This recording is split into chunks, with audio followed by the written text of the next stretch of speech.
abrir nossas Bíblias. Evangelho de Lucas. Lucas capítulo 16. E nós vamos ler a partir do versículo 19. E eu vou pedir para cada irmão ler o versículo. Nós vamos do 19 até o final do capítulo. Mas nós vamos começar cada um lendo um versículo. Ora, havia um homem rico que vestisse púrpuras e linho finíssimo. Ele vivia todos os dias regalado em muitos caminhos. Havia também certo mendigo chamado Lázaro, fazia cheio de chaves à porta dele. Desejava alimentar-se com as migalhas que caíam da mesa do filho. Os próprios cães vinham dele as chagas. E aconteceu que o mendigo morreu e foi levado pelos homens para ser tratado. E morreu também o mendigo e foi sepultado. O inferno estando bem a correr, levantou os olhos e viu ao longe Abraão e Lázaro no seu seio. Então clamou: Pai Abraão, tem misericórdia de mim. E manda Lázaro que molhe na água a ponta do seu dedo e refresque a língua, porque estou atormentado nesta chama. Disse, porém, Abraão: Filho, lembra-te de que recebeste os teus bens em sua vida. Lázaro somente o marido, e agora este é consolado e tu atormentado. E além disso, escapou-se um grande abismo entre nós e vós, de sorte que os que quiserem passar daqui para vós não poderiam, nem também os de lá passam para cá. Respondeu ele: Rogo-te, ó pai, que o mandes à casa de meu pai.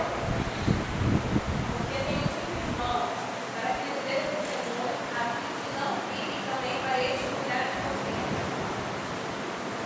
Disse-lhe Abraão: Vem Moisés e os profetas, ouçam. E disse ele: Não, Abraão, meu pai, mas se algum dos mortos fosse perfeito, aí beber-se-ia. Porém, Abraão disse: Se não ouve a Moisés e aos profetas, tampouco acreditarão ainda que algum dos mortos ressuscite. Amém. Podia ser dado.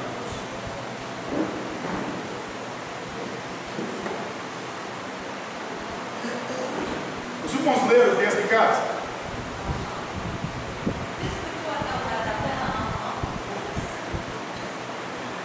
Eu quero, na verdade, assim, nesta manhã, nós estarmos interagindo. É um texto que traz muitos detalhes, nuances e também algumas interrogações. E quero, nesta manhã, ter a oportunidade de estarmos aqui tirando dúvidas, esclarecendo, claro, tem aqui também uma palavra pastoral, mas quero que os irmãos fiquem esclarecidos a respeito desse texto. Esse texto ele é muito forte, tem tudo sim contundente, né? Ele traz para nós aqui uma advertência muito grande. E eu começo analisando, lendo o versículo 15, leia o versículo 15 para nós. Ele disse: Vós sois os que vos justificais, e vos mesmos tiramos do vós. Mas Deus conhece os vossos corações, porque entre os homens elevados perante Deus é abominação. O contexto que envolve esta palavra que Jesus está aqui, essa história narrada por Jesus, envolve um conflito de Jesus com os fariseus, que eram os chamados detentores da lei, eram aqueles em que pela qual era que estavam acima do povão, da plebe, eles se sentiam, né, superiores, enriquecidos. A Bíblia diz no versículo 14, se você observar aí, está dizendo que eles eram, primeiro, avarentos, e eles zombavam de Jesus quando Jesus estava falando do problema das riquezas. Eles estavam ali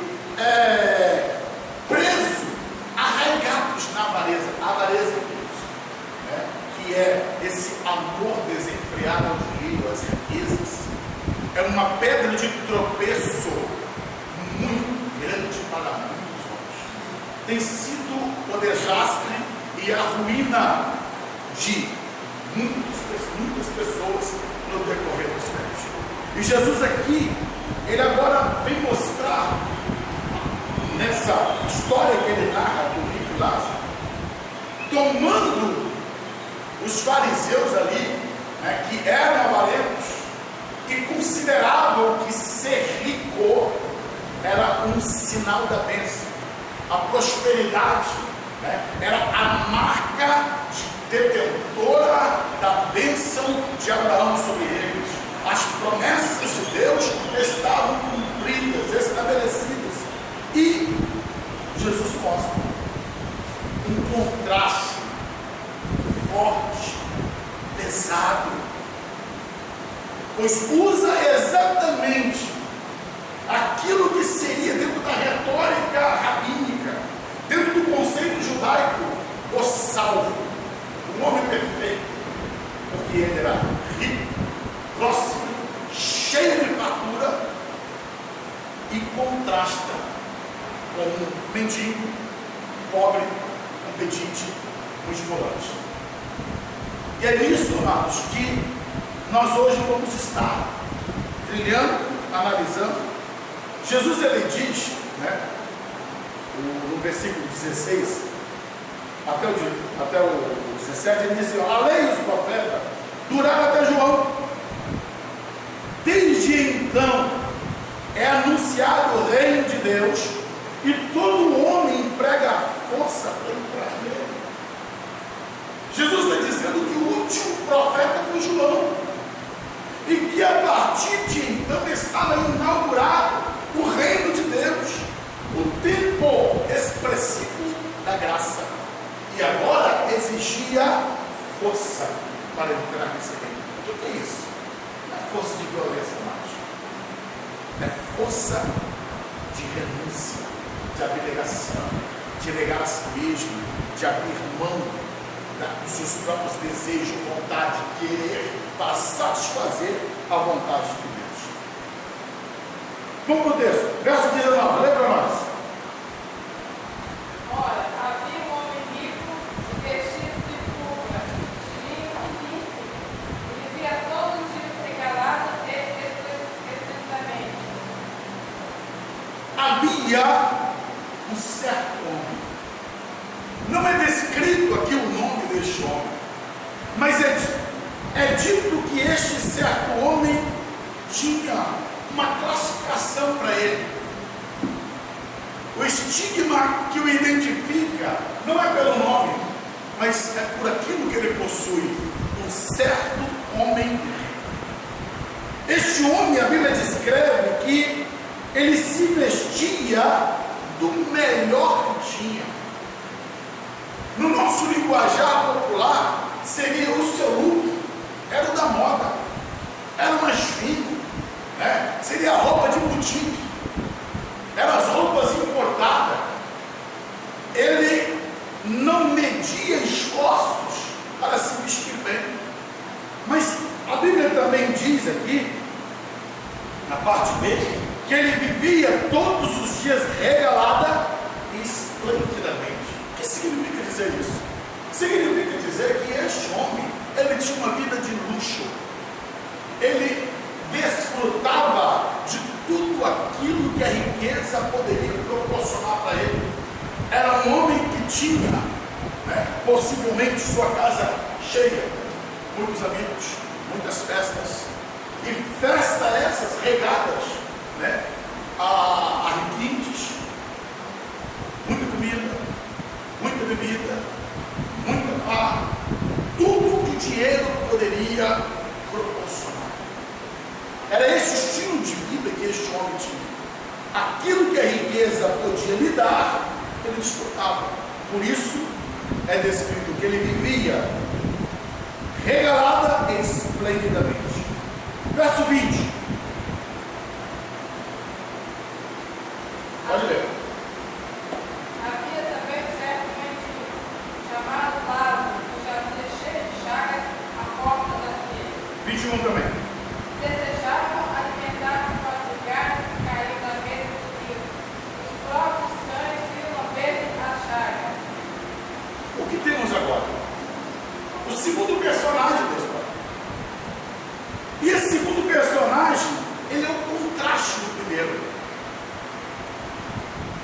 A Bíblia diz que este homem, chamado Lázaro, né, que expressa piedade no seu nome, ele era um mendigo.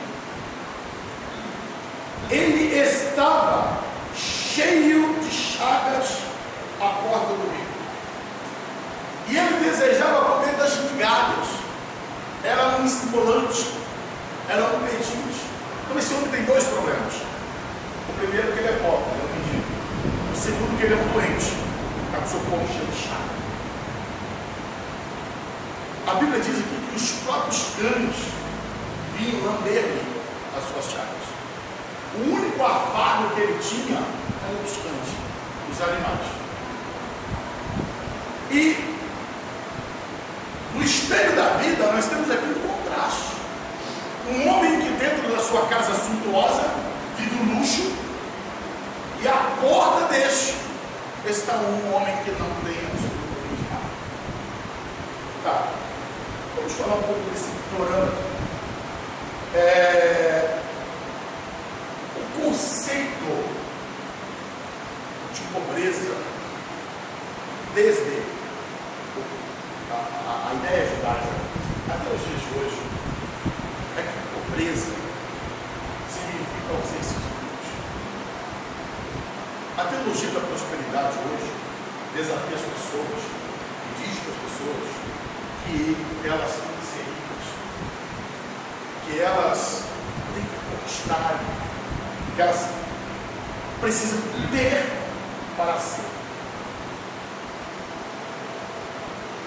Os testemunhos de hoje não falam de mudança interior, não falam de mudança de caráter, mudança de mente, de pensamento, vencer os vícios, vencer os maus hábitos. Não. Quando você vê um testemunho hoje apresentado na televisão, é mais ou menos assim. Eu, antes não tinha nada, hoje eu tenho uma casa que vale 500 mil, eu tenho um apartamento que vale R$1 milhão, eu tenho um carro próprio no ano, eu tenho uma empresa que gera não sei quantos milhões anuais. É esse o testemunho que se é apresentado, como se isso fosse a marca da bênção. Como se a nossa busca maior tem que ser essa. E o perigo que nos ronda, queridos, é muito grande. A Bíblia não manda, presta atenção, por isso nós estamos olhando aqui esse contraste, é um paradoxo, né? Em um extremo está o rico e no outro extremo está o mendigo. A Bíblia não manda você ser mendigo para você entrar no céu. Não é isso que a Bíblia diz. Paulo, quando ele falou para a igreja de Tessalônica, ele diz que aquele que não trabalhar é bom também que não coma. Por quê? Porque na igreja de Tessalônica, quando foi se pregado muito assim, a respeito da volta do Senhor, e entenderam que Jesus estava voltando, aí o que fizeram os irmãos? Alguns abandonaram o trabalho e disseram: Jesus está voltando, então não vai trabalhar. Paulo disse: o que é? Essa turma não quer trabalhar não, então ninguém vai dar comida para ele não. Porque quem não trabalhar também não vai comer. Porque quando Jesus não volta, tem que trabalhar, sustentar a família, cumprir as obrigações sociais, familiares. Né? O que a Bíblia nos orienta, amados, é que nós não devemos criar o quê? O apego, as raízes. Não devemos considerar que este é o único foco, é o único objetivo, é a primazia, é a prioridade, é a priori de vida. Agora, o ato de trabalhar, você ter os seus sonhos, você ter sonhos, ter objetivo, isso não é pecado. O pecado é você fazer o seu sonho o seu alvo maior de Deus. Você criar no seu coração a avareza, a ambição e deixar todas as coisas para trás. Uma coisa interessante, em nome do sucesso, muitas pessoas passaram por cima de família, valores, princípios e de pessoas. Porque em nome do sucesso, todas as amizades vão jogar por lixo. Colegas puxaram o tapete do outro só para ter sua empresa crescendo ou conseguir o carro dele. Né? Se destrói uma pessoa para conseguir tomar um lugar. Recentemente, foi apresentada uma matéria de um dentista que assassinou um outro dentista e uma equipe que trabalhava simplesmente porque o negócio dele estava falido. Para que ele viesse reconquistar o mercado que foi tomado pelo outro dentista, ele preferiu matá-lo do que trabalhar honestamente. Então, a título de se ter, as pessoas estão ganhando esforços em cima de quem tem que se passar. E esse princípio, querido, a Bíblia exige de nós que se nós estamos fora, isso é mudando, é reprovado, é reprovado. E o texto está mostrando esse contraste, né? Na vida, um homem que tinha tudo e o outro que não tinha nada. Porém, a Bíblia diz que a morte bateu a porta. Olha o que diz o versículo 22. Lê para nós. Meu menino foi levado pelos anjos para o seio de Abraão. Eu também digo que foi sepultado. Tem contraste na vida e tem contraste na morte. Na vida está lá o contraste, né? A riqueza, a pompa, essas coisas. Aqui até na morte, mas esse contraste já começa a mudar. Eu achei interessante, enquanto esta manhã eu estava escrevendo algumas coisas, esse detalhe do versículo 22, porque diz que Lázaro morreu. Mas não fala do sepultamento de Lázaro. Afinal de contas, ele é um indigente. A Bíblia só diz que ele morreu e que ele foi levado pelos anjos. Não teve um funeral que trouxesse honra, porque não é honra. Não teve alguém que fizesse uma cerimônia fúnebre para homenageá-lo. Mas ele teve, quando no fim da sua vida, os anjos vieram e levaram, conduzido para as moradas. Ao contraste, o versículo 22 está dizendo, eu quero me deter um pouco aqui, a parte disso, morreu também o rico e ele foi sepultado. Sim, sendo ele rico, de uma grande família, né, pois ele tinha 5 irmãos, eu fico aqui a pensar que estilo de funeral que você teve, né? Com tanta riqueza que possuíam, né? As homenagens, as coroas de flores, né? O mausoléu escolhido para ele, né? As carpideiras que foram contratadas para chorarem, a multidão que se aglomerou. Se fosse hoje, colocava num carro aberto como uma grande personalidade, uma comoção. Enquanto o Betinho morreu, foi para lá, mas aqui houve um sepultamento, houve toda a pompa, do estilo de vida dele, e a partir daqui, amados, as coisas começam a tomar maus rumos. Por quê? Porque a nossa vida não se consiste apenas nesse aspecto palpável material que nós temos. Nós temos algo imaterial, nós temos algo que vai além desse aspecto físico. E quero deixar uma pontuação aqui. Estamos diante de uma geração, de vez em quando vejo alguns comentários que ridicularizam a Bíblia, ridicularizam a fé, ridicularizam os pastores, a igreja.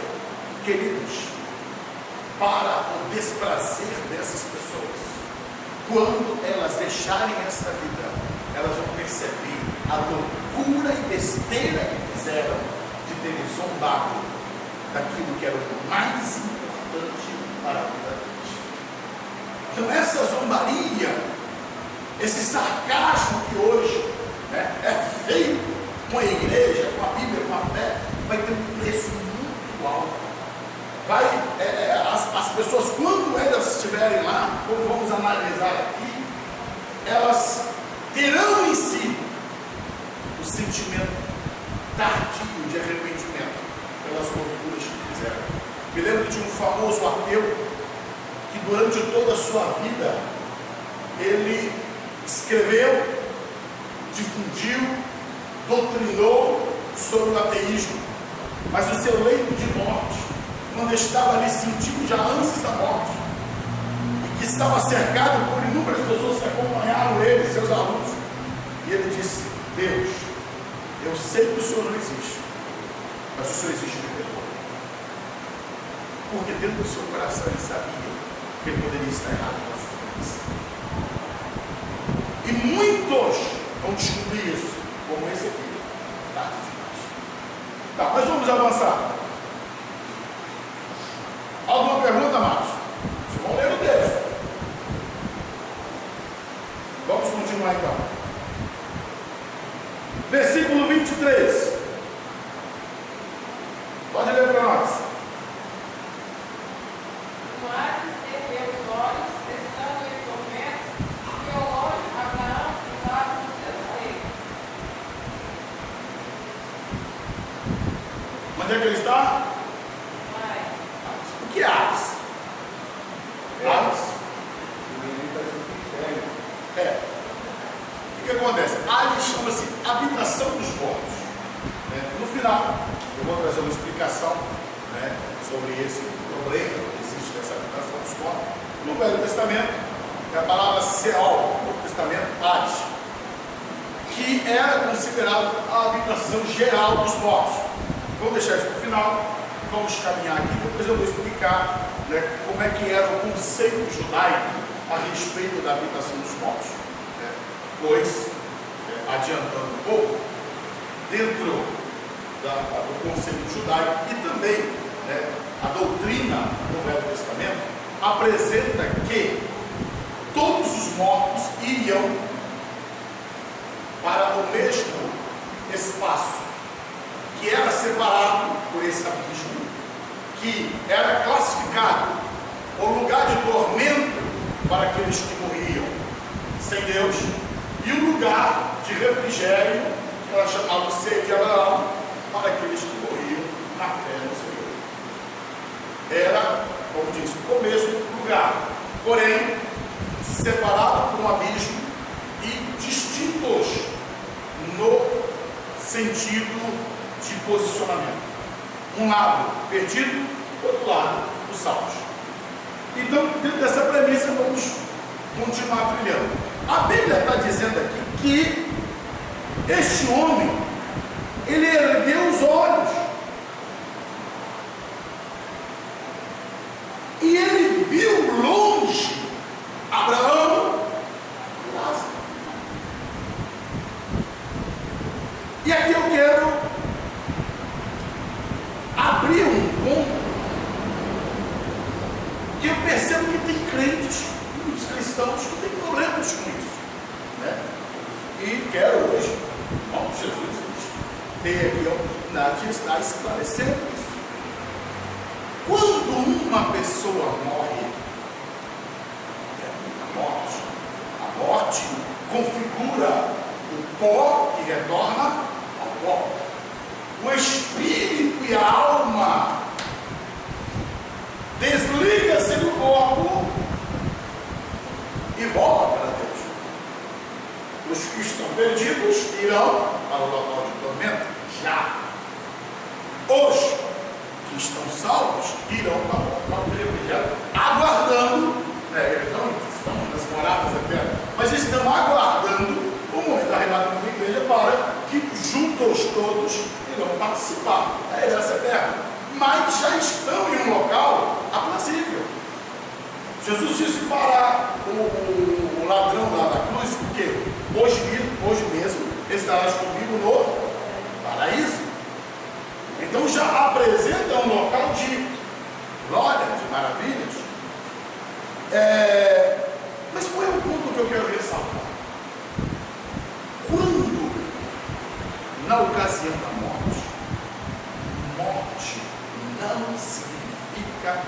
sombra. Existem muitos que pensam que a partir do momento que a pessoa morreu, até a ressurreição, ela está em estado de inconsciência. Ela não tem noção de que está morta, ela não tem consciência de que já morreu. Porém, este e outros textos bíblicos demonstram que não. A pessoa, ela morre, mas a sua consciência, a sua capacidade de memória permanece ativa, real, continuamente. O que morreu foi só a matéria, foi só o corpo, o eu, a pessoa, a parte que nos configura, ela permanece. E essa ideia, esse conceito, né, de que todos já estão dormindo, que não tem consciência, é antibíblica, é incoerente. Não existe esse sono espiritual, onde as pessoas estão em um momento de que não estão mais, né, tendo consciência das coisas. Vamos ler Lucas capítulo 20, versículos 37 e 38.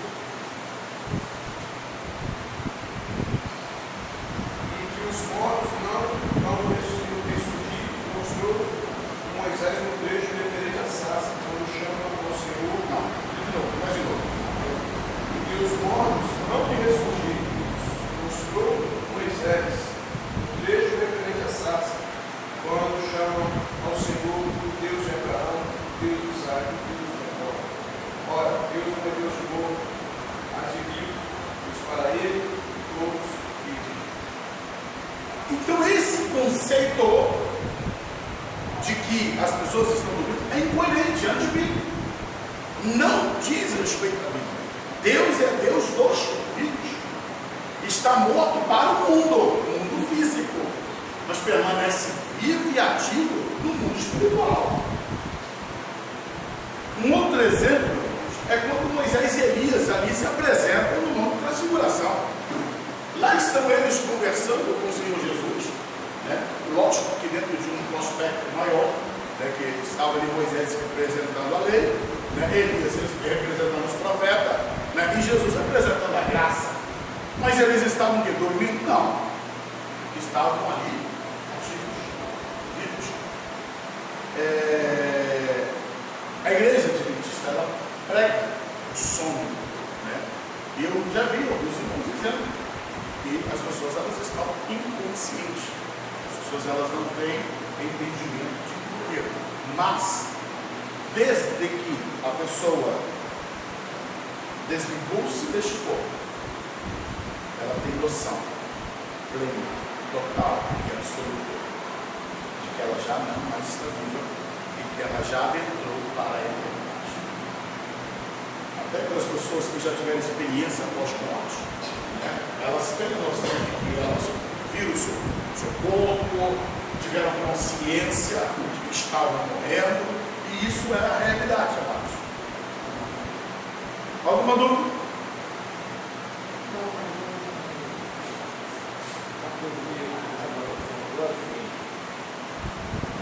As pessoas morrem, então, assim, antes do julgamento, do grande dia,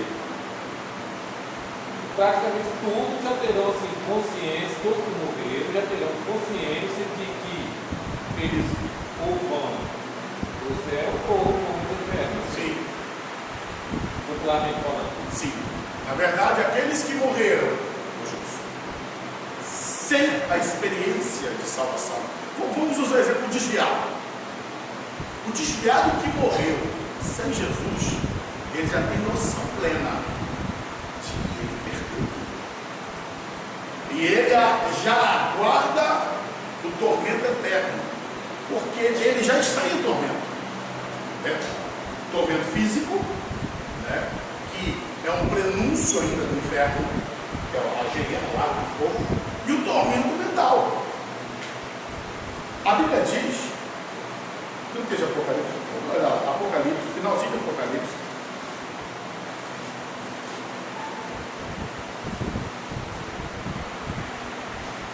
capítulo 20,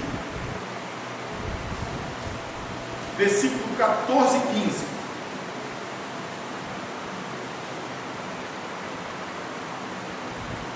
Acharam?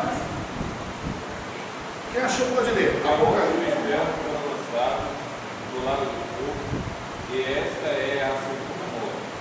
E aquele que não foi achado escrito no livro da vida foi lançado no lado do fogo. Entende o que está dizendo aqui?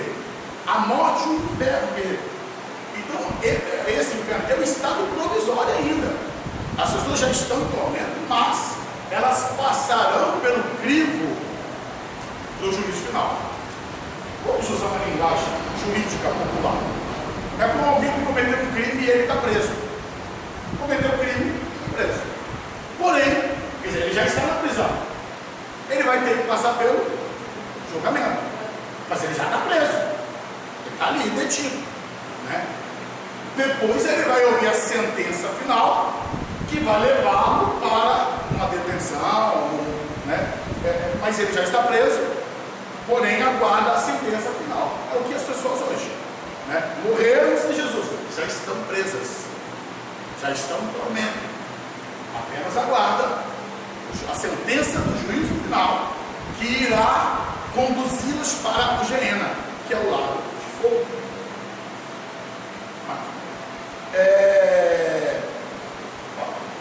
Só uma coisa que eu quero que vocês trabalhem sobre a questão do contexto aqui. Jesus, quando ele estava falando dos fariseus, os fariseus zombavam dele e falavam essas coisas que vinham trazer como ensino. Então, ele disse assim: o que é levado entre os homens, para Deus é a obrigação. Eu estou entendendo mais ou menos que aquele homem, aquela mulher, aquela coisa de Deus, desde que ele talvez começasse a dedicar muito a crescimento assim nessa vida, um caminho terminar para o inferno. Ele esquece do tempo dele para Deus, que eu estou entendendo mais ou menos, e acaba tipo assim, praticamente doando muito para se enriquecer nessa vida. No versículo 14 ao 16, ao 15, Jesus vem falando assim que quando os caras estavam falando sobre o contexto aqui, de ver essa questão do capítulo 15, os publicanos que estavam com medo de Jesus, eles estavam zombando. Os caras estão explicando. Nós estamos explicando para começar a arrepender. Mas o que Jesus falou, esse ponto aqui, é que a riqueza não é apenas uma questão de querer ter. Jesus, ele bateu muito firme e ele apresentou de maneira muito contundente no seu ministério que a riqueza, ela se torna um Deus. Tanto é que ele disse: ninguém pode servir a dois senhores. Servir a Deus e a Mamon. Mamon, dentro da classificação pagã, era chamado Deus da riqueza.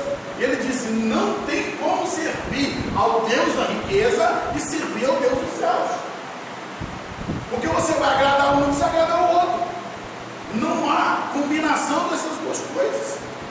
E os fariseus estavam encaminhados, enveredados pelo servir a Mamon.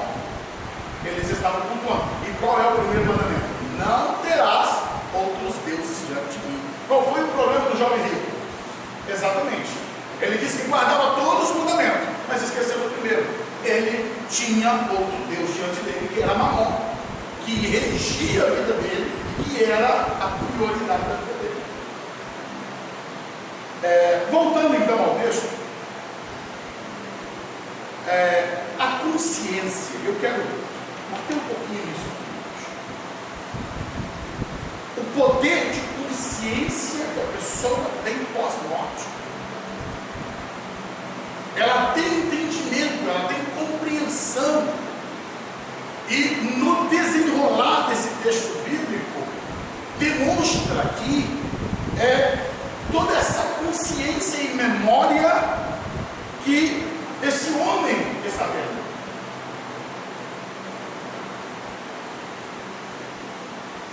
O versículo 24, após ver Lázaro lá no seio de Abraão, esse homem então começa a orar. Ele faz uma oração aqui.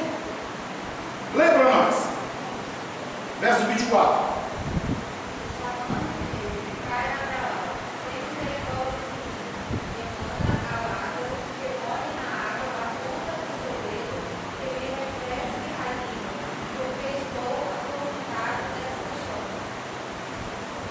Clamou né? E é interessante que esse termo, né, dentro do hebraísmo, né, o ato de clamar, né, é a oração de desespero, é a oração imediata, que precisa de uma resposta imediata.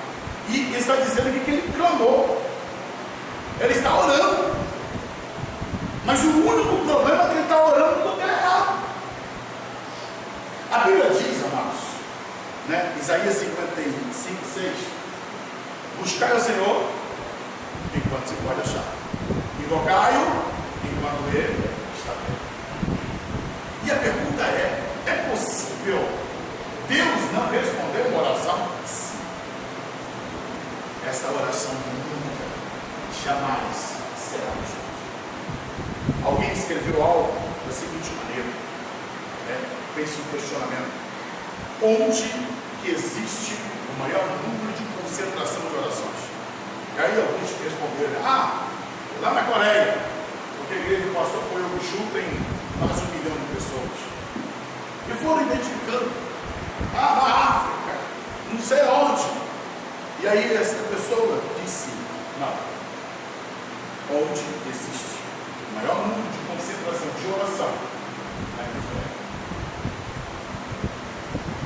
Só que são orações que nunca e que jamais serão respondidas. Orações sinceras, orações com gritos, com desespero. Só tem uma questão: tardias, fora de local, porque está no lugar errado, está clamando na hora errada, e o tempo passou. Quando o tempo se fida, termina, que não há o que você fez. Se você tem uma viagem de avião marcada, se você chegar depois, não importa o quanto você grite, você clame pelo o comandante do avião, já era. O avião levantou, já foi. Não vai regressar, não vai voltar para te buscar. Assim também para aqueles que pereceram sem a salvação. E este homem aqui, ele está clamando, está orando. E ele se demonstra aqui como um judeu piedoso. Ele se refere a Abraão e não diz: Abraão, não, pai Abraão. Ele se demonstra aqui agora como um judeu que tem Abraão como referência. Abraão, sou teu filho, ó. Eu tenho a mesma fé tua, estou baseado nas tuas promessas. E ele clama: pai Abraão, tenha misericórdia de mim. Quer dizer, misericórdia, né? Complacência para com aquele que está de miséria. Ele agora, em contraste de alguns momentos anteriores, ele estava numa vida regalada, esplêndida, vestido de trajes finos. Agora ele se encontra em estado de miséria. Aí ele clama misericórdia. E qual é o pedido dele? Refrigério. Gente, isso aqui eu acho forte. Que o pedido dele é que, né? Vou falar daqui a pouco, de maneira equivocada, eu vou assim: manda Lázaro, né? Molhar a boca da minha língua, eu quero o dedo, eu quero uma gota d'água. Queridos, isso é a miséria da miséria. É a miséria da miséria. Por quê? Esse homem que tomou das melhores bebidas, esse homem que tinha, né, as mais requintadas festas, neste momento está apelando por uma gota d'água. Por que ele vai para lá? Ele conhecia então Lázaro? Sim, porque Lázaro jazia nas portas dele. Por isso que eu falei da memória. Ele lembrou que aquele que estava lá no seio de Abraão era um mendiguinho que estava na porta dele. Aí quando eu falei que depois eu ia considerar, olha agora, ele está no estado de miséria, mas a mente dele ainda permanece. Por quê? Ele está dizendo assim: manda Lázaro. Quer dizer, Lázaro é um mendigo, é um pobrezinho, então ele é meu servo. Manda ele vir cá me servir. Manda ele vir cá trazer refrigério para mim. Ele só voltou a dizer: Abraão, lembra? Eu sou aquele menino rico lá. Eu sou próspero. Olha, eu estava debaixo das tuas promessas, né? Onde botar a planta do teu pé prosperará. Eu estava dentro disso. As nações tinham que olhar para mim e dizer: Deus este homem. Pastor, isso também me traz existe um conceito aí, está mostrando aí também, um conceito de oração errado também. Existe na igreja, existe no nosso meio, nós podemos cometer esse equívoco de uma oração errada também. Colocando assim, Deus, olha, eu mereço, eu preciso, eu posso ter. Hoje, na verdade, o que acontece? Eu percebo que em muitas orações nós queremos pregar para Deus, ensinar para Deus, como se Deus não soubesse fazer. E eu procuro corrigir meu coração quando eu digo, Senhor, faça do teu jeito, da tua maneira. Porque a minha maneira de ver é pequena. A maneira como eu analiso do que eu preciso ainda é pequeno, segundo o padrão de Deus. Jesus, ele disse na sua oração, né? Pai, se for possível, passa de mim esse cálice. Observa as palavras. Jesus, nos seus ensinos, ele diz o quê? Para Deus, tudo é possível. Mas ele, nessa oração, ele diz, Pai, se for possível, não tratando da onipotência de Deus, mas tratando da vontade, do querer de Deus. Então não é onipotência. Pai, se for possível, se tiver dentro disso do teu querer, ele diz, passa de mim esse cálice. Mas porém, se não, seja feito conforme a tua vontade. Quando nós oramos segundo a vontade de Deus, eu estou pronto para viver o que Deus tem para mim. Eu não estou em um processo de exigência. Infelizmente, tem muitos conceitos errados acerca de oração, onde eu determino, eu ordeno, Deus faz. Quem está no trono é Ele. Eu não posso esquecer que eu sou mero servo. É igual um empregado que entra na empresa, ele vai crescendo, vai galgando, e depois ele esquece que ele é empregado e quer mandar no patrão. Mas ele continua, ele é empregado. E a hora que o patrão lá resolveu, você está demitido e acabou. Não tem mais poder nenhum para ele. Ele é um mero empregado. E nós não podemos nos esquecer, Deus nos honrou, Deus nos deu, por sua infinita graça, posições de privilégio. Mas nós não podemos esquecer que somos pó, somos nada. Tudo é pela graça, né? O apóstolo Paulo, ele apresenta isso, né? De que pela graça sois salvos mediante a fé por intermédio de Jesus. Isso não vem de vós, é dádiva de Deus. Então tudo que nós temos é presente de Deus, dádiva divina. E não nos coloque em nenhum posicionamento de dizer, eu vou requerer de Deus. Tem pessoas que é tão petulante e dizem, olha pastor, eu botei Deus contra a parede. Rapaz, é forte isso, tá? Eu botei Deus contra a parede ali, porque ele tem que resolver o meu problema. Queridos, é uma inversão de ideia, de conceito. E este homem aqui, ele está clamando pela misericórdia, mas ainda com um conceito errado. Manda Lázaro. Ele é o mendiguinho de lá, gente. Ele tem que me servir. Ele tem que me trazer alívio. Era o grito dele. E aqui, eu até anotei aqui, o tormento. Aquele homem que, como já disse, toda a sua riqueza agora apela por uma conta dada e olhar para o mendiguinho da porta da casa dele, que está lá no centro de Abraão, isso traz a memória. E Abraão faz questão de trazer a memória. Olha o que Abraão responde.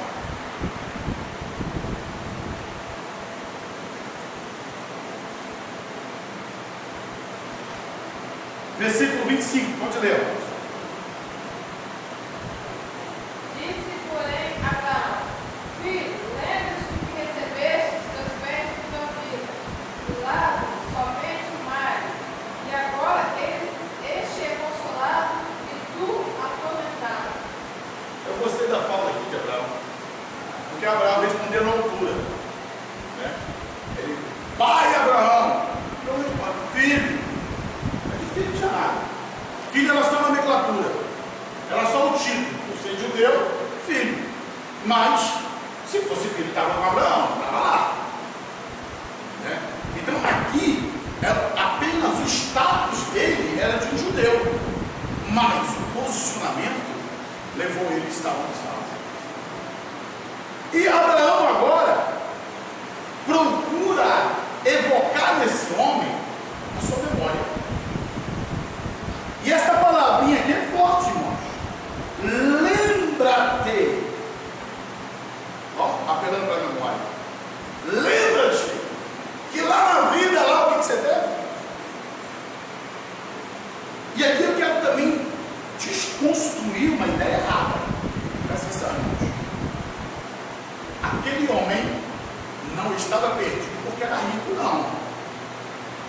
Também é um conceito errado. Né? O problema está na administração da riqueza. Outro ponto. Lázaro não estava no seio de Abraão porque era pobre também, não. Lázaro estava lá por causa da piedade do seu coração, sua postura. Porque senão nós vamos criar um conceito errado de que o pobre vai ser salvo e o rico vai para o inferno. Mentira. Isso não é a verdade. Né? Até porque, quando você olha o Velho Testamento, um dos homens ricos do Velho Testamento é Abraão. A Bíblia classifica Abraão como um homem muito rico. O problema, amados, não está na riqueza. O problema está na administração. Todos nós somos chamados para aquilo que é chamado a classificação de mordomia. A ética cristã chama mordomia. O que é mordomia? Mordomia é o processo administrativo que você tem sobre algo que não lhe pertence. A mordomia leva a você ter algo que alguém confia a você e você vai ser um mordomo. Você vai estar cuidando de algo como se fosse seu, mas não lhe pertence e você um dia terá que prestar conta. O mordomo é alguém que administra algo que lhe foi confiado como se fosse dele, mas que não lhe pertence. Um dia ele terá que prestar conta. E todo cristão, todo ser humano, toda pessoa recebe a sua mordomia. E o que é a mordomia? A mordomia envolve todos os aspectos. Os nossos dias de vida é a mordomia, o nosso tempo é a mordomia, os recursos financeiros, os dons, talentos, habilidade, capacidade, tudo isso é mordomia. Nós vamos administrar essas coisas e um dia Deus vai requerer. Como é que você usou seus dons? Como é que você usou suas habilidades? Como é que você usou aquilo que Deus confiou? Nós nascemos e recebemos esse conjunto de mordomia que vamos administrar essas coisas. E um dia Deus vai pedir conta disso.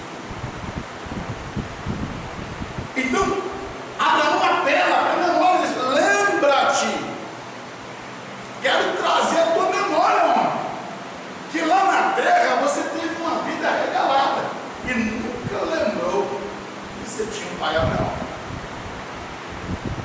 Os princípios judaicos, os princípios da fé, os princípios da justiça, os princípios da vida devota a Deus foram esquecidas, relevadas a segundo plano, porque a priori dele estava desfrutar da vida, entre aspas, ser feliz, que é a temática de hoje, né?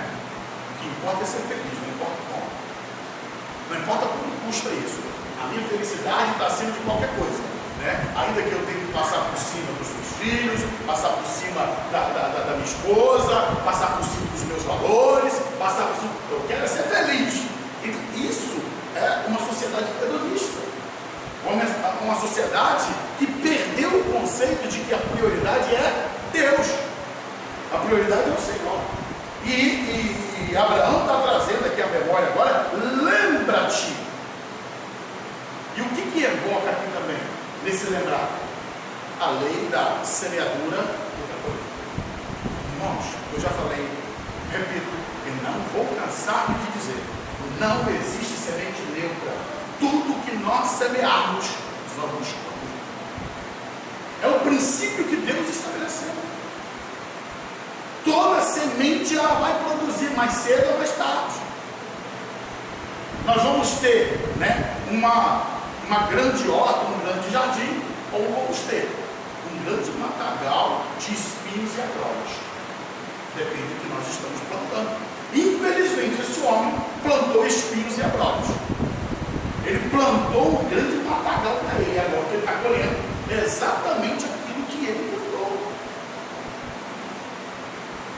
A reflexão que devemos fazer quando Abraão está dizendo, lembra-te, é que nós temos que olhar para o nosso estilo de vida que estamos vivendo. Porque esse homem foi apelado, lembra do teu estilo de vida? Lembra a maneira como você viveu? Olha o que Lázaro viveu. Lázaro, apesar dele não possuir, ele não perdeu o temor a Deus. Ele não perdeu sua vida com Deus. Porque, infelizmente, irmãos, o ser humano, ele vive mediante as circunstâncias. Se as coisas vão bem, né, dentro do conceito dela, aí Deus é bom. Mas se as coisas não saem do jeito dela, não, eu vou fazer do meu jeito, vou fazer da minha maneira. Não se espera em Deus, não se busca a vontade de Deus, apenas se busca fazer a sua própria vontade.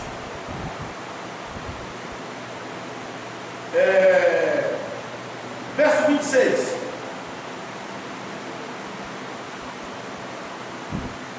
Além disso, está posto um grande abismo entre nós e vós, só que os que passaram aqui para vós não poderiam nem os que lá passaram aqui.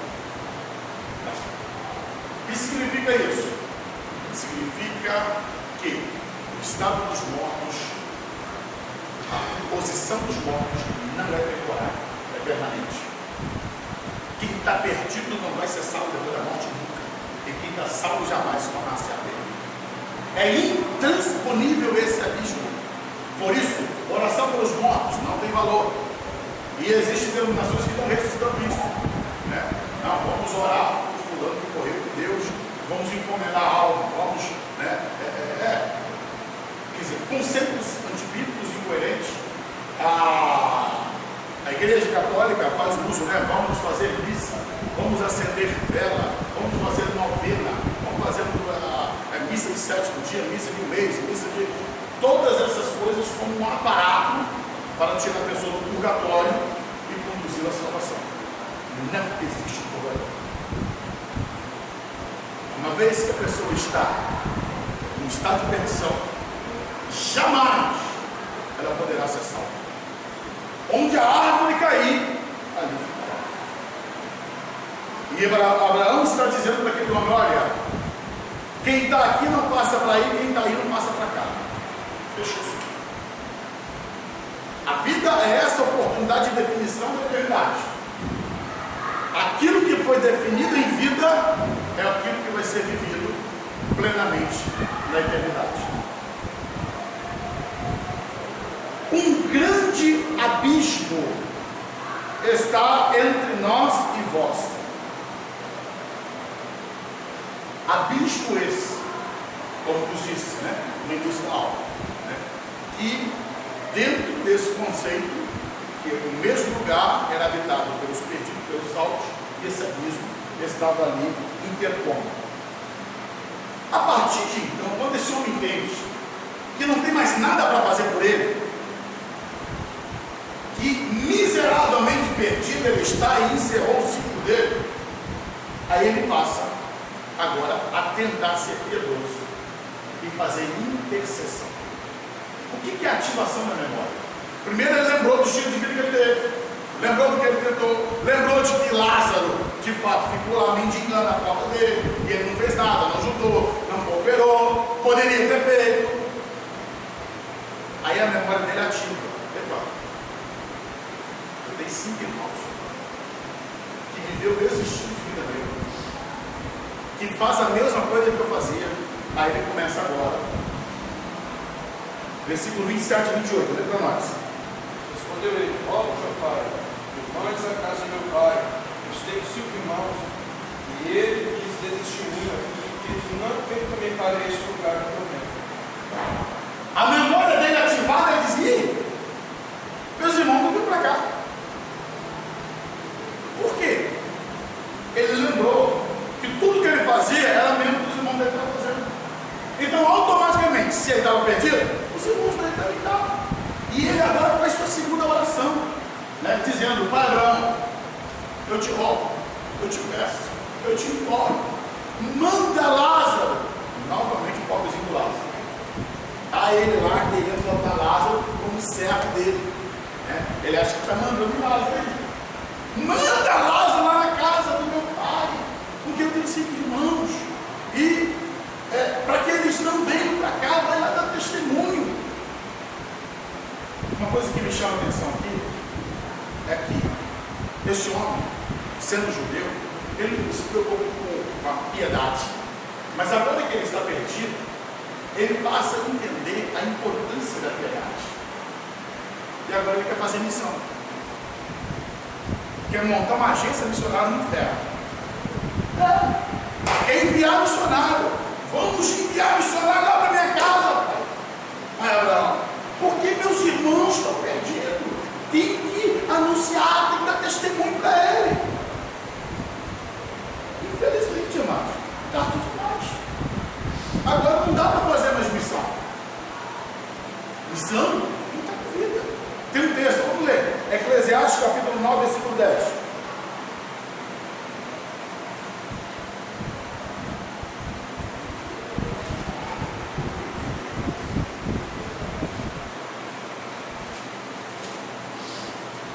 Quem achou pode ler. Tudo que vier à mão para fazer, faz-o conforme as suas forças. Pois na sepultura para onde vais, não há obra, nem projeto, nem conhecimento, nem sabedoria alguma. Que é Deus. Você tem projeto, você tem sonho, você tem algo para fazer, você tem algo. O lugar de fazer é aquilo, porque na sepultura depois não tem mais nada. E esse homem está tentando fazer a obra de Deus. Depois de pouco,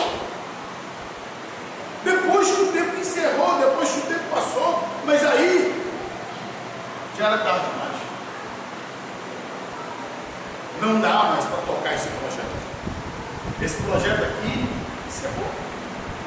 E o clamor dele é para tentar salvar seus irmãos. A resposta de Abraão é contundente. Lucas 16, versículo 29. Lê para nós. Disse-lhe Abraão, Moisés e os profetas, ouçam. Abraão é contundente dizer: olha, Moisés e os profetas estão lá. As escrituras estão lá. Ouça elas. E aqui, irmãos, entra num ponto que define hoje a perdição de muitas pessoas, porque elas não querem ouvir a Bíblia, não querem ouvir a mensagem da igreja, não querem ouvir exatamente os instrumentos que Deus colocou para propagar a salvação. Abraão foi contundente em dizer: eles têm Moisés e os profetas, ouça eles, mostrando só tem este caminho, tem que ouvi-los. Olha a resposta, versículo 30.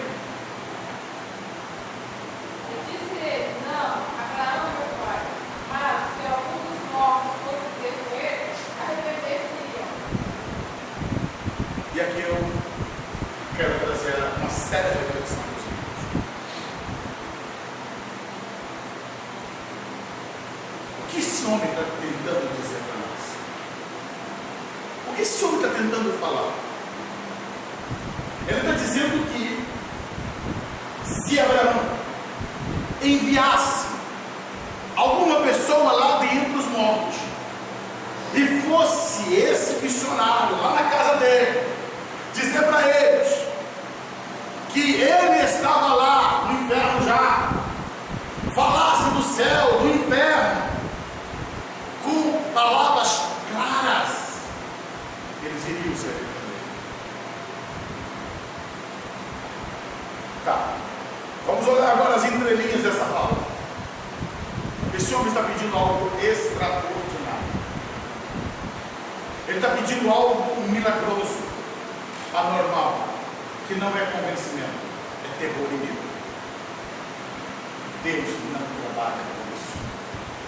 O versículo que vai ficar para nós é o 29. Moisés e os profetas ouçam-nos. O versículo 30 é: Deus tem que fazer algo extraordinário. Tem muita gente esperando. Olha, eu estou esperando um sinal para poder voltar para a igreja. Eu estou esperando um sinal para poder eu servir a Deus. Eu estou esperando. Muito simples, eu ouço falar isso. Olha, eu acho que eu vou até para a igreja, pastor, um dia, né? Mas eu estou esperando assim, Deus tocar no meu coração. Eu estou esperando, né, acontecer. Queridos, Deus não tem compromisso com isso. O compromisso com Deus é que Ele já nos enviou Jesus. Ele nos deixou a sua palavra, e aguardarmos o extraordinário é queremos quebrar uma ordem ordinária de Deus.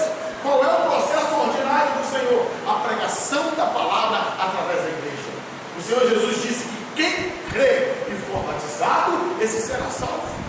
Não podemos esperar fenômenos, prospectos de Deus bradando do céu, sacudindo, fazendo, acontecendo coisas extraordinárias para que as pessoas se convertam. O que este homem está dizendo é que, pelos meios naturais, pelas formas comuns, os seus irmãos não iriam se arrepender. E o recado de Abraão é: problema deles. Esse é o recado de Abraão. Porque não vai ser quebrada esta ordem, né, para privilegiar o seu grupo de irmãos. Versículo 31. Respondeu Abraão: se não ouvem a Moisés e aos profetas, também tampouco acreditarão, ainda que algum dos mortos volte a vida. Deus não vai mover-se por esses meios extraordinários. Deus não vai trabalhar dentro desse prospecto. E para o horror desse homem, aqui termina a narrativa. Mas eu fico a pensar: como continua seu coração? Seu grito de alma, seu desespero em pensar: eu poderia ter feito algo por mim, não fiz. Eu poderia ter feito algo pela minha família, também não fiz. Eu poderia ter feito algo pelos meus amigos, não fiz. Eu poderia ter feito algo pela sociedade, não fiz. E agora, lá está ele, preso em tormentos eternos.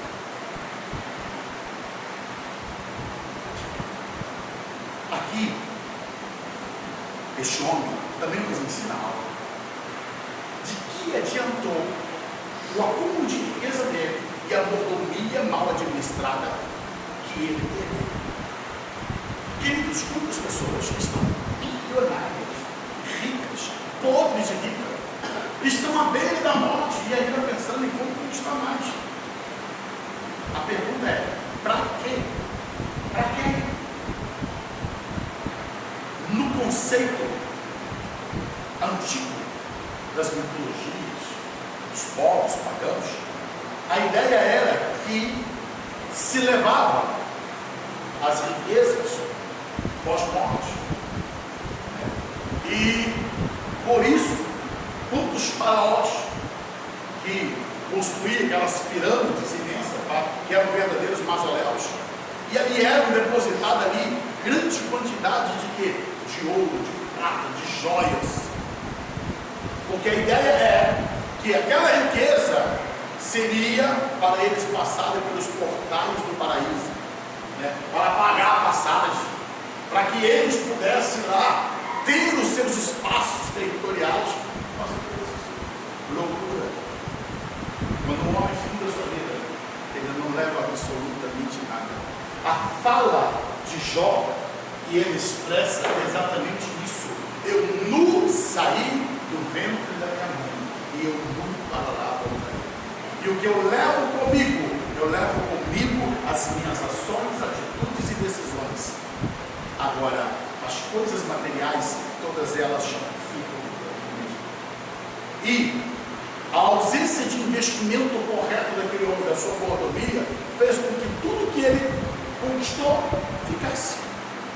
E que não conseguiu redundar em nada para a eternidade dele. O lamento, eu quero falar um pouquinho da questão do Alisson aqui, mas eu quero encerrar essa parte dessa história deste homem. O lamento profundo é que esse homem, que possivelmente seria alguém ainda que foi colhido prematuramente, que não era um velho, um idoso, não. Ele era alguém ainda que tinha muito por viver. E que a vida lhe pregou uma peça, foi colhido antes do tempo. E ele foi descobrir que algumas decisões ele estava tomando tarde demais. Ele decidiu encarar Abraão como pai, tarde demais. Resolveu orar, tarde demais. Resolveu clamar por misericórdia, tarde demais. Resolveu pensar na salvação dos seus irmãos, tarde demais. Tentou fazer missão, tarde demais. Depois que o tempo já tinha acabado. Irmãos, Deus nos deu uma autonomia. Deus nos deu um chamado. A nossa questão, recebemos dons, talentos. Recebemos da parte de Deus o ministério. Cada um de nós temos uma função. E é desesperador pensarmos que podemos querer usar essas coisas tarde demais, fora do tempo. Por isso, volto a citar o texto que falei já. Buscai o Senhor, então se pode achar. E voltar enquanto Ele está perto. Porque depois, isso acabou, tudo encerrou. E o desespero desse homem que termina-se com uma fala sem ele ter sanado todas as suas dúvidas e sem ele ter sido atendido. Isso foi desesperador. Ele não foi atendido em nenhum dos seus pedidos. Por outro lado, em contrapartida, lá está Lázaro, sem pedir nada, sem clamar nada. Por quê? Já estava confortável, consolado. É isso que tem que trazer para nós. Posso passar por luta, posso passar por privação, posso passar por dificuldade, mas chegará um momento em que pela qual o acalento de Deus será tão tremendo e maravilhoso que não precisaremos pedir mais nada do Senhor. O consolo de Deus sobre nós nos trará a harmonia e graça, como a Bíblia diz. Deus enxugará dos nossos olhos toda a lágrima. Seremos acalentados por Deus de tal maneira que não precisaremos na eternidade pedir absolutamente mais nada. Voltemos à questão agora do Atos. Como eu disse, era apenas um lugar, um abismo que separava. Esse é o conceito do Velho Testamento. Todas as pessoas que morriam iam para esse local chamado Hades. A morte de Jesus, quando Jesus morreu, mudou então o posicionamento desse estado intermediário dos mortos. Vamos ler alguns textos. Vamos começar com 1 Pedro, primeira carta de Pedro, capítulo 3, versículos 18 e 19. Lembrando, irmãos, eu não vou estar analisando esses textos, eu apenas estou explicando a questão do Hades. E se a gente for analisar esses textos aqui, aí nós vamos varar a tarde. Tá? Acharam aí, irmãos? 1 Pedro, capítulo 3, 18 e 19. Pode ler.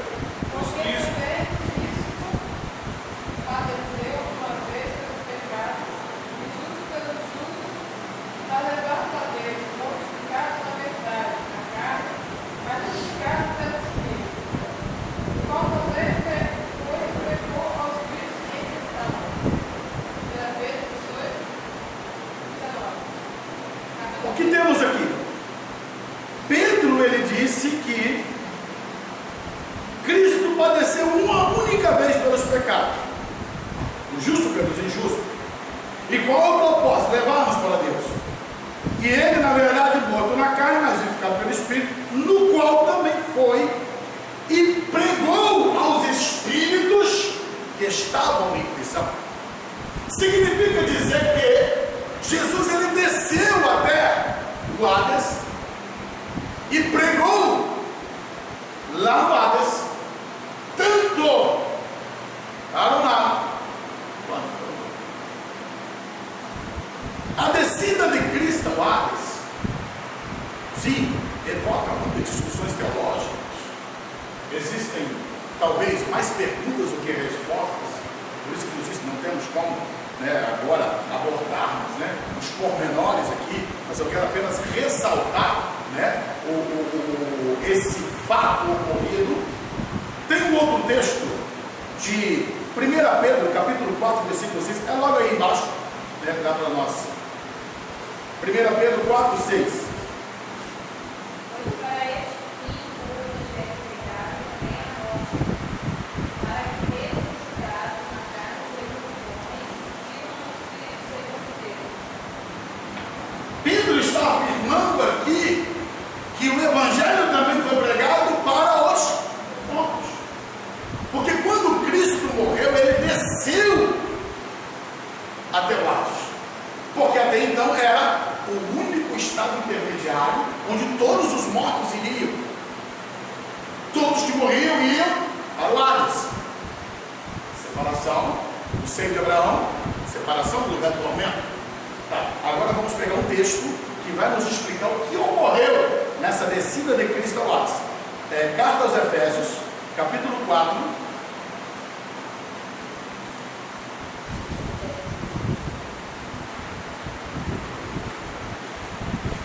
Efésios, capítulo 4.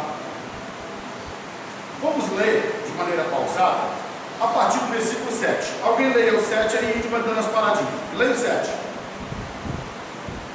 Mas a graça foi dada a cada um de nós segundo a medida do seu dom de Cristo. Paulo está explicando, né,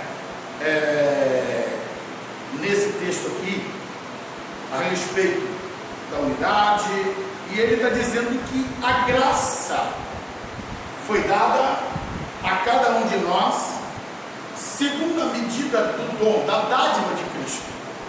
Tudo que temos é por intermédio do dom de Cristo. E aí ele começa agora aqui, entrar em uma matéria que fala dessa descida de Cristo. Versículo 8. Ele que diz, subindo ao alto, levou o cativo o cativeiro, e deu dons aos homens. Levou cativo o cativeiro. O que significa isso? Que quando Cristo desceu ao Hades, aquele local onde estava o seio de Abraão, que era o cativeiro dos justos, eles estavam ali, porém não havia esperança de ressurreição para eles, não havia esperança de salvação, porque ainda não havia o justo que tivesse morrido por eles. Seus pecados apenas estavam cobertos pelo sangue de animais. Quando Cristo morreu, o Cordeiro de Deus, e por intermédio do seu sangue, o sacrifício foi aceito, a partir de então, a esperança para aqueles que estavam em estado de cativeiro foi plena, total. O perdão de Deus chegou ali. Aí Paulo explica dizendo que ele levou cativo, quer dizer, tomou aquele cativeiro e levou consigo. Versículo 9 e 10.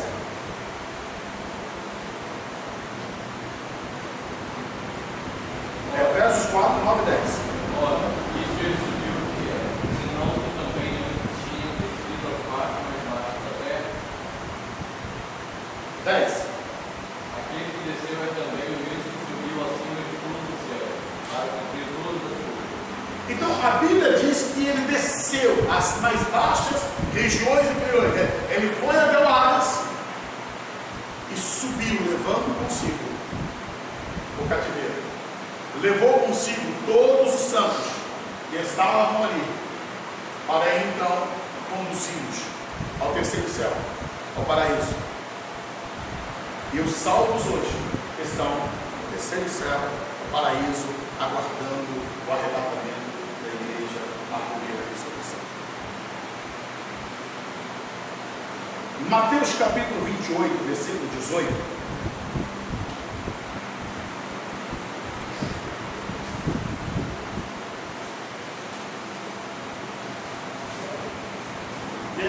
Mateus, capítulo 28, versículo 18. Chegando-se Jesus, falou no céu, dominava todo o poder do céu e da terra.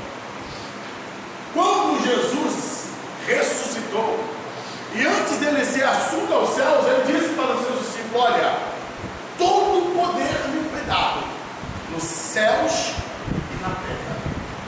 Em Apocalipse, último texto que vamos ler, capítulo 1, versículo 18.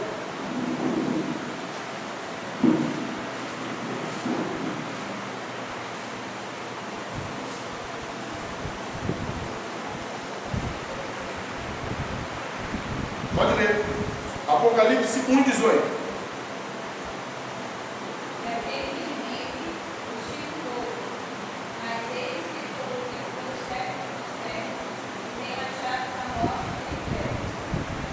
Jesus ele se apresenta dizendo para João: eu fui morto, mas hoje eu estou vivo, e eu agora tenho a chave da morte e do inferno.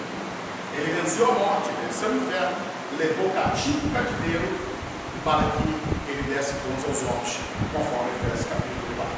Então hoje, amados, os santos que morrem em Cristo Jesus, estão eles aguardando o arrebatamento da igreja, aguardando esse momento triunfal, já estão em estado de refrigério, não desfrutam, né, das riquezas eternas plenas antes da igreja, mas estão aguardando, esperando esse momento.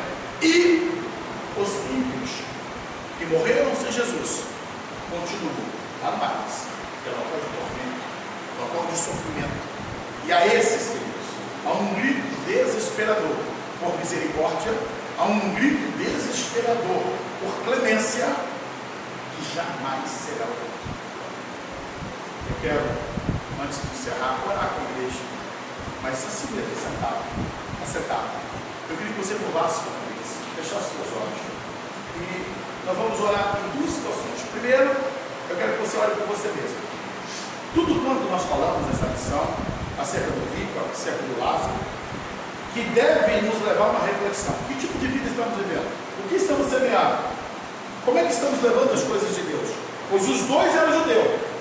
Os dois estavam debaixo da aliança. Um era rico e outro era pobre.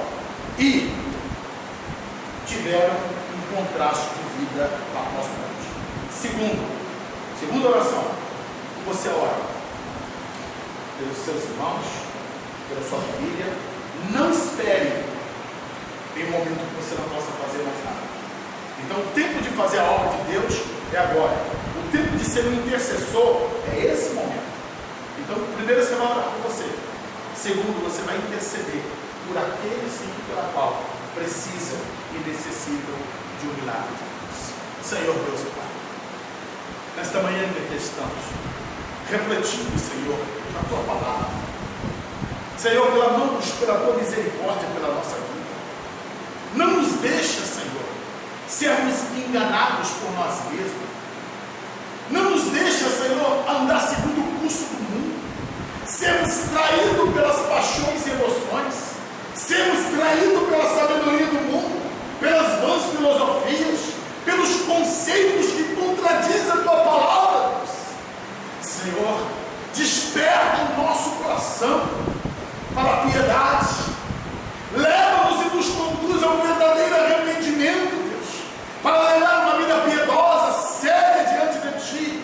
Que não façamos isso tarde demais, mas que em tempo oportuno nos humilhemos diante da Tua presença, busquemos a Tua face e caminhemos, ó Deus, diante de Ti em santidade, em pureza, Senhor, em vida de observância à Tua vontade e ao Teu querer. Livra-nos, ó Deus, de seguirmos os nossos próprios caminhos, de ouvir a voz do inimigo, de aceitar as seduções do reino das trevas. Senhor, tenha misericórdia de nós, ó Deus. Dá-nos prudência, dá-nos sabedoria. Ensina-nos, ó Deus, a viver segundo a tua vontade. Ainda que as coisas não aconteçam da nossa maneira, do nosso jeito, ainda que não consigamos conquistar os recursos financeiros que queremos, mas que tenhamos um coração piedoso, Deus. Que sejamos enriquecidos em Ti. Ó Deus, que o Senhor nos leve a viver uma vida de mordomia sábia, que sejamos sábios na administração daquilo que o Senhor confiou a nós.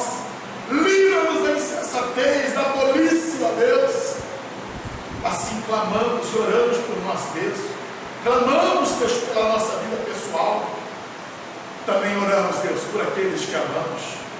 Oramos, ó Deus, por aqueles que estão fora, Senhor, da tua presença, que estão desviados, que estão afastados.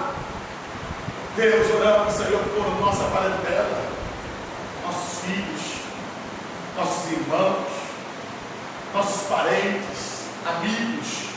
Senhor, nos colocamos nesse momento de intercessão na brecha e clamamos pela salvação, porque entendemos que se eles não se converterem para Jesus, viverão eternamente em tormento, e não queremos isso, e queremos que nesse tempo, nesse momento, Deus, fazemos a tua obra, interceder, proclamar, anunciar. Deus, levanta a tua igreja com poder. Deus, dons necessários, desperta o teu povo, Deus, para fazer a tua obra, para evangelizar, para fazer missões. Deus, em nome de Jesus, todo comodismo, toda indiferença seja quebrada pelo poder do nome de Jesus, que o teu povo seja despertado para um avivamento espiritual. Senhor, desperta a tua igreja, Senhor, para este tempo, para este momento em que pelo qual o Senhor tem nos dado para fazer a tua obra, para anunciar o teu nome, para salvar aqueles que estão caminhando rumo ao inferno. Assim, Deus, nós oramos e clamamos, Deus, por esta geração, por aqueles que nos cercam, que ainda não tiveram um encontro contigo. Assim clamamos, Deus, e oramos no nome do Senhor Jesus. Amém. As crianças nos estão apresentando.